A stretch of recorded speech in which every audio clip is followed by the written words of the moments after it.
ভাৰতৰ পৰা বাংলাদেশলৈ গৰু চালান কৰাটো নিত্য নৈমিত্তিক ঘটনা হৈ পৰিছে। অলপতে ৰাষ্ট্ৰীয় সংবাদ মাধ্যমত সবিস্তাৰে সম্প্ৰচাৰ হৈছিল গৰু চালানৰ ন কৌশলৰ বাতৰি। প্ৰাগ নিউজেও সম্প্ৰচাৰ কৰিছিল চোৰাং বেপাৰীৰ গৰু সৰবৰাহৰ নিত্য নতুন কৌশল। এইবাৰ আন এক বিস্ফোৰক স্বীকাৰোক্তি বাংলাদেশী গৰু চোৰৰ।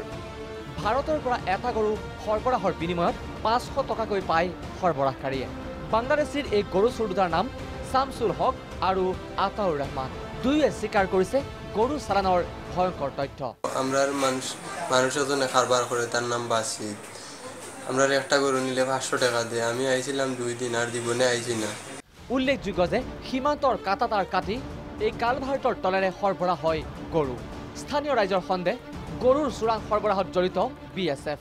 খাটাটো প্ৰমাণ কৰিছে যে বাংলাদেশৰ মানুহবিলাক আহি বাংলাদেশত গুচি গৈছে, আৰু যিটো ৰাস্তা দি গৈছে তাতো অলপ মহিষৰ পাৱাৰ চিনাকিবিলাক আছে, চিহ্নবিলাক আছে।